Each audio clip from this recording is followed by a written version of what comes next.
welcome back to another mod review. Today we are taking a look at the numerous updates for the Biomes of Plenty mod.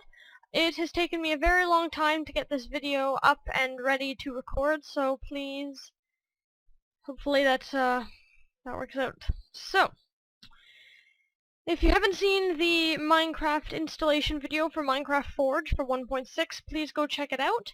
It is important to know that before you can install Biomes of Plenty. So in your Minecraft folder, there is the versions folder.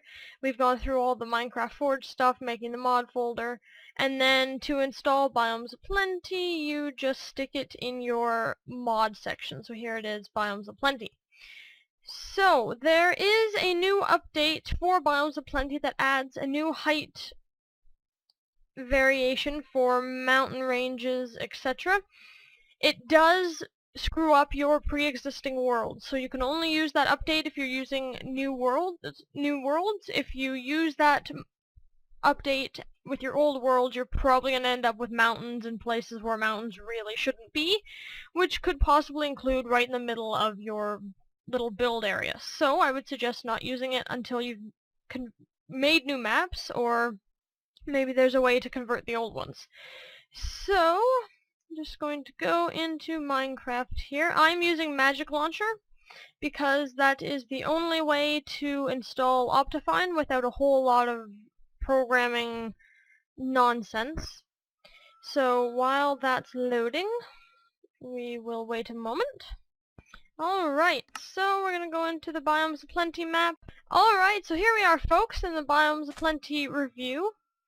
So first off, we're going to talk about the new biomes. There has been 3 that I haven't been able to find yet, and I didn't want to continue waiting because eventually it's just going to be too long to worry about finding them. So the ones I can't find are the Arctic, the Polar, and the new biome that's been added called the Moor. All the rest of them we will look at in a moment. So we shall start, I guess, with the tundra and just work our way around. So, the tundra is an older biome from the mod, but it has been changed ever so slightly. So now it doesn't include any dirt. It doesn't include snow anymore.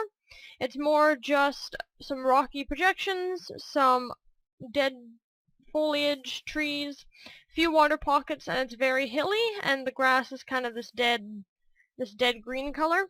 And there are a few little flowers around here, and you can still collect these flowers and turn them into dye as well. So the lily turns into the orange dye.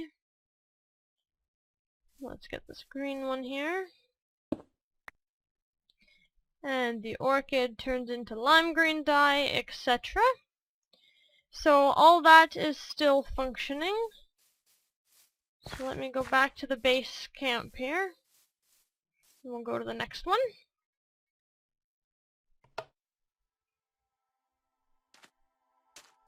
So the next one is the Arctic. We haven't found that one yet.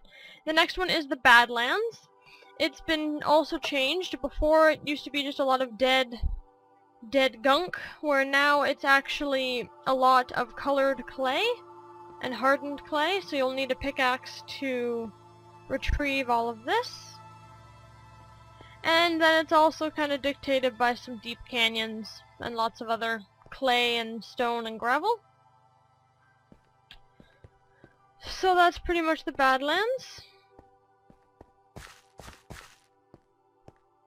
Like so. I'm not going to go into a huge description about all the biomes because they're pretty self-explanatory once you're in them yourself.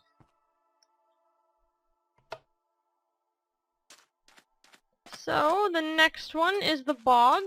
There was a bog in the previous version, but this has been changed now, so we got some dead grass, got a few new kinds of flowers, got these weird little birch trees and regular trees and little bushes around. And occasionally you will find pockets of mud like this. The mud acts like soul sand in the fact that you move super slow and you do sink down a little bit. Like that.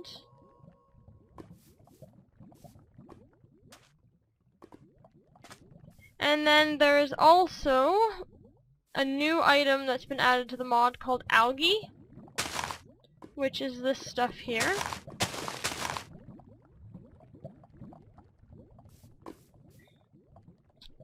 So that's pretty much what the bog looks like.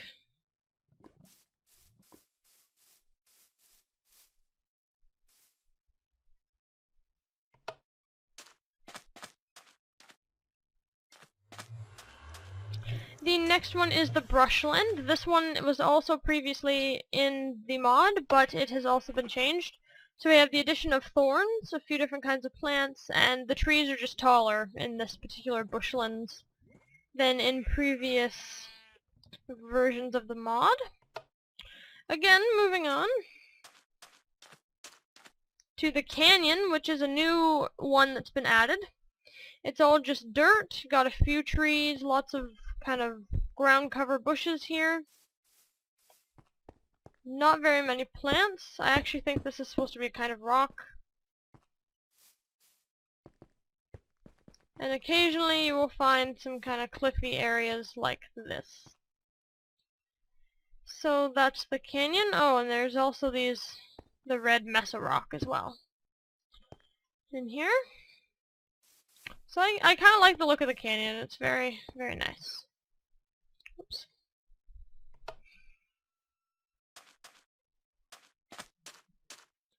So now we are off to the field, which is a new biome that's been added. And clearly not loading properly.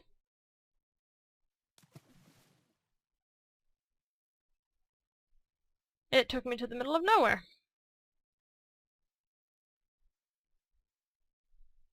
Okay, so the field is broken, that particular command block, so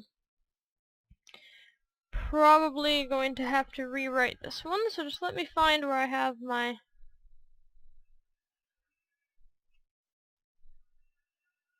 Ah! That's not supposed to be there. Okay, this should work now. There we go. So this is the field. Got a few large trees, lots of fresh, lush green grass, got a few little water pockets, and some tall grass. It's just very, very nice looking. The new horses for 1.6 will occasionally spawn in the fields. The horses for 1.6 will spawn in any of the grassland biomes, so the meadows, the fields, the pasture meadow, etc. And they will also spawn in the lush desert. So, the next one is one of my favorites. It's the hot springs. So it's characterized by just little patches of grass like this, nice coniferous trees, and lots of rocky escarpments, and then there are these where they are hot springs. So if I actually go into survival mode here, you can actually see I'm short 2 hearts and I'm short some food. But if I hop into the hot springs here, you actually get regeneration. So as I sit here and get floated around in the hot springs, which actually have a little bit of a current, I will hopefully regenerate, but it probably won't since I'm actually hungry. So, to be able to collect hot spring water, the only way is using an amethyst bucket, which I will tell you how to get in a moment. If you use just a regular bucket, you will just get regular water. So if you want actual hot spring water to maybe make a hot tub or something at your little house, you'll have to make an amethyst bucket. So, going back, the next one is the Jade Cliffs.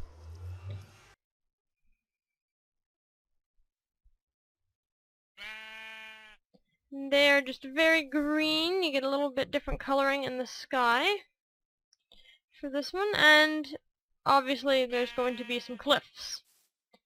So this one is pretty high up here, and I'll just kind of fly up here to give you an idea of how cliffy the region is. Like so. There's lots of cliffs in the Jade Cliff biome, and it's actually kind of a nice feature. So, let me go back to where my command block was.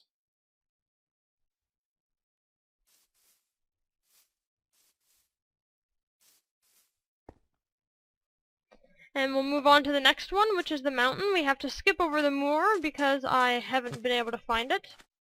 And we'll go to the mountain, which is a new one that's been added.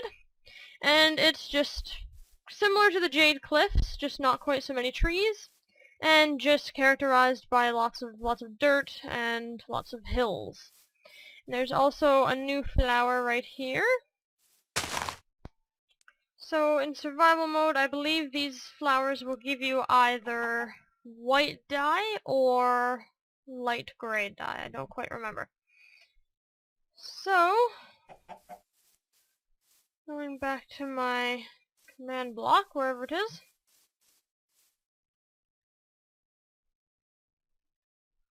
There it is. Oh, and there's also berry bushes. You can collect the berries. So, now we're on to the next line of ones. The Outback is a new one that's been added.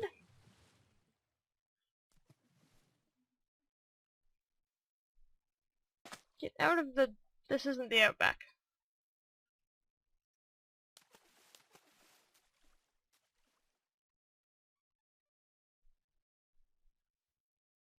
This is an oasis.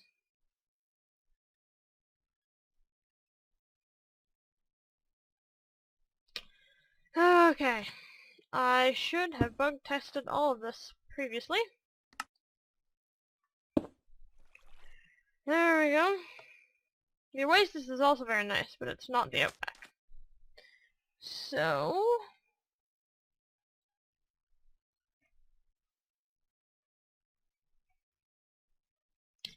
let me find where I have my Outback information. Plus 480.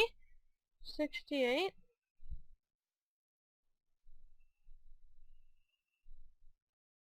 Wow, I'm not really sure where this number came from. 719752. Alright. It's a good thing I cut my notes. I apologize. So, this is the Outback. Got some nice hardened sand, or just different color sand, a few little grassy patches with little trees. I believe this is a completely new kind of wood as well.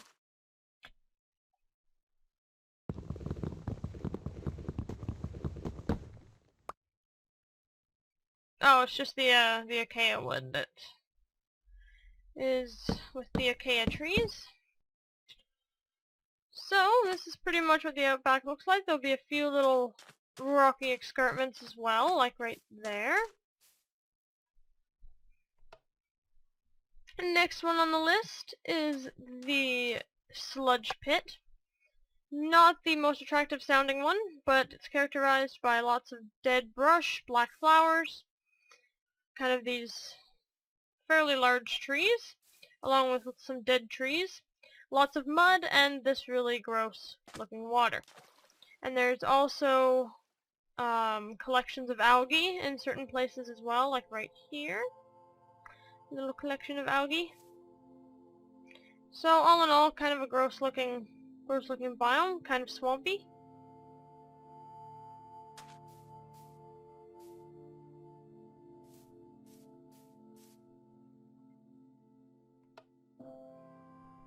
And then we have the polar, which I haven't found yet. The rainforest is a little different. It kind of goes along the same thing as the tropics, but it's a lot more green and friendly. Lots of foliage on the ground, lots of mushrooms, lots of flowers, lots of tall grass, and we also have lots of nice trees in this lovely little rainforest.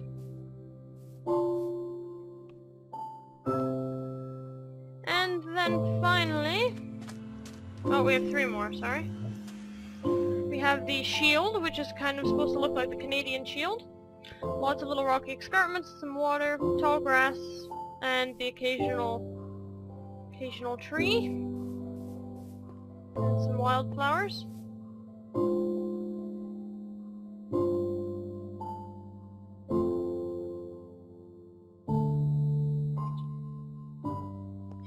And two more left before we go into the Nether to show you the changes there.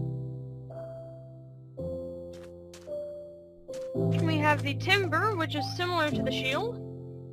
We got some tall, skinny trees, some mud, got thorns, which are these, and you can actually, mobs and players can get hurt a little bit by walking into thorns. You get half a heart damage if you kind of stay in there, and they actually kind of pull you in. So you get hit once and it pulls you deeper into the thorn packet. Obviously, if you just squash them, you can get rid of them. So this is what the timber looks like. Lots of tall, skinny trees, mud, and there's also lots of sheep. You got some few wildflowers as well.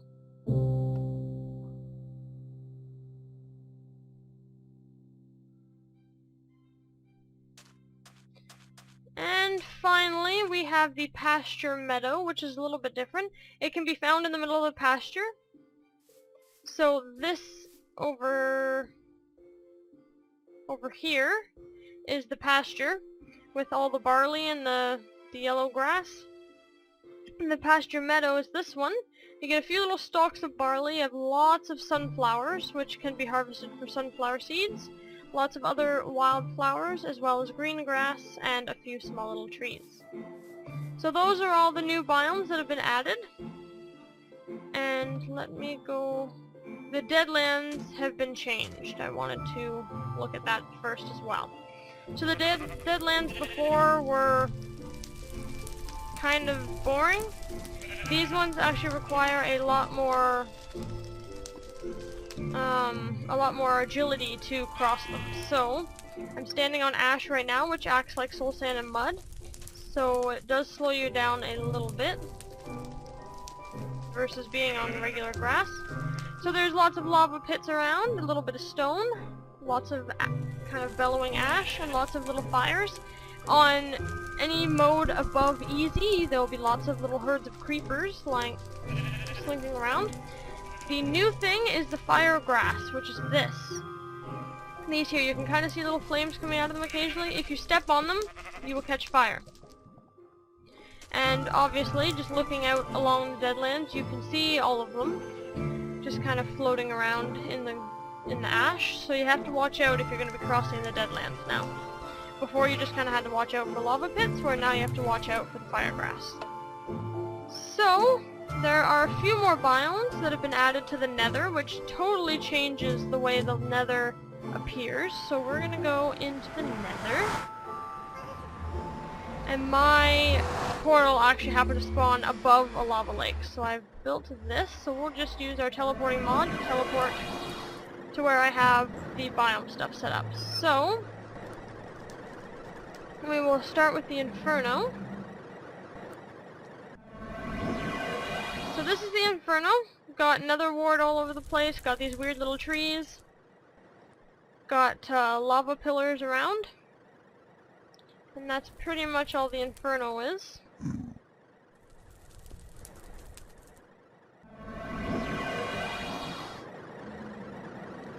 And then we have the Corrupted Sands.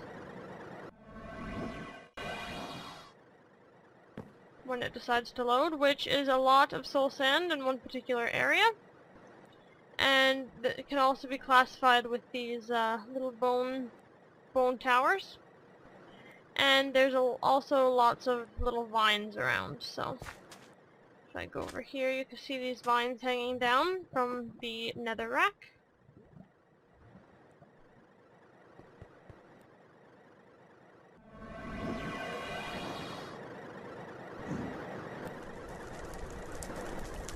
And then we have the Boneyard,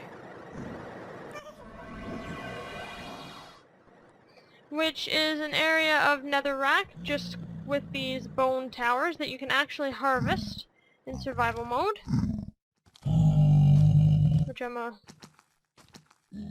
little afraid to go to because I can hear a lot of mobs walking around. So I'll stay out of stay in creative mode for now, but you can harvest these bone fragments and make them into things.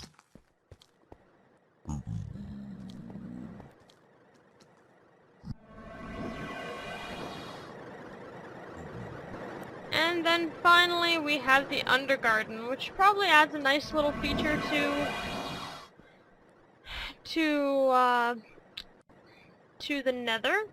Lots of nether wart, nether rack, and then you have these tall mushrooms with all these little bushes. Kinda gives a nice kinda, well, not heavenly feel, but just a nicer feel in general to the nether instead of it always being yucky and fiery. So, remembering you can turn certain biomes off in the config file if you don't want some of these biomes on. So if you go back to my original video about how to configure files, how to play with configuration files, you will find answers to how to do that. So going back, we will now look at the items that have been added. We'll make it daytime here. So, in each of these chests, there's some new items. So, I will start with this one. There's now an ender porter. Not really sure what it does. It doesn't really say much on the on the forum page. I guess the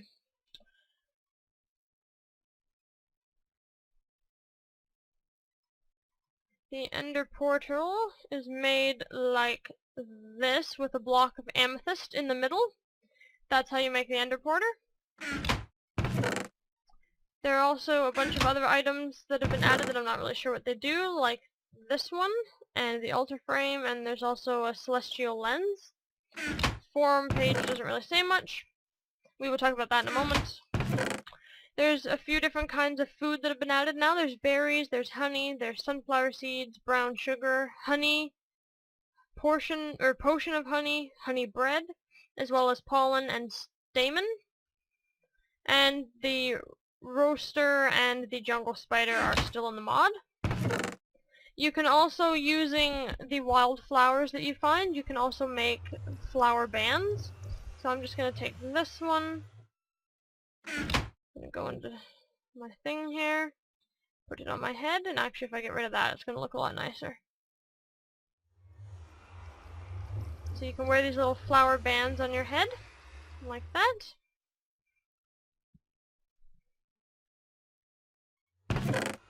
And there's quite a few different ones. That's not what I want. And then in here we have a scythe, and a dart blower, and you can make darts or poison darts. You need poison to make poison darts. All this is explained on the forum page. To make the dart blower, I think you need like 3 reeds or something. And I think you take the poison ivy and you can extract it for poison, I think. I really don't remember. But there's some neat stuff going on there. And finally, there's a dimension that's been added called the... Where's my notes here?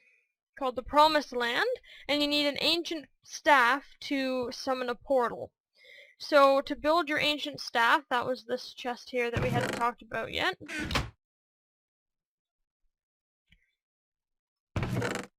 You need lots of endstone, as well as a bunch of these new kind of gems that have been added. So emeralds, which is a regular emerald from the game, can also be found in the mountain biome of Biomes of Plenty. Rubies, which are this red one, can be found in any biome that's desert-based. The peridot can be found in any of the grasslands, so that's like the pasture, the meadow, the field. The topaz, which is this yellow one, can be found in any jungle or tropical biome, so rainforest and the tropics, as well as oasis. Oh wait, no, oasis would still be considered a desert. And then the tanzanite, which is the purple, can be found in any snow biome, so the glacier, the polar, etc., the Arctic. The apenite, which is, actually looks like it's pronounced appetite. But anyway, this turquoise one can be found in any swamp biome, so that's like the sludge pit, the swamp, or the bog. And finally, the sapphire, which is the blue one, can be found in any water-based biome, so oceans and I think the ocean's the only one that would classify. So once you have all your items to make your things, you first need to make a topper, then the pole, and the staff handle, and you put them all together and you get an ancient staff, which when you right click it will summon a portal in the sky, and so it says a gateway to the promised land has appeared in the sky above, and then your portal staff becomes a depleted ancient staff. So then you need to make a new one or kind of replenish that one, which I'm not really sure how to do. So then, the portal is way up there! So you need to find some way to get up there, and since I'm in creative mode, I can just fly. So we got some nice little vines, got lots of dirt, and a portal. So I'm just gonna hop right in. I haven't actually been to the Promised Land yet, so this will be a first for me as well. So here we are in the Promised Land. It consists of a lot of floating islands, so obviously you kind of have to get from one island to the next. So I'm going to fly way over here, which is really far away apparently. So once you're in the Promised Land, there's lots of new grasses and new wood. And it looks like all the water's made of hot spring water. Lots of apples floating around, and there is amethyst. So the only way you can get the amethyst to make your ender porter or any of the other things that require amethyst, like your amethyst bucket, you're gonna have to hunt around the Promised Land for amethyst, which I think there's some right over here.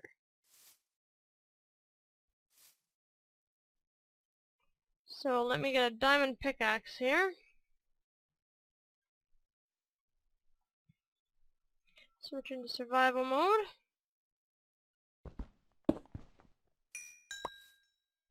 So there's our amethyst, and what's this?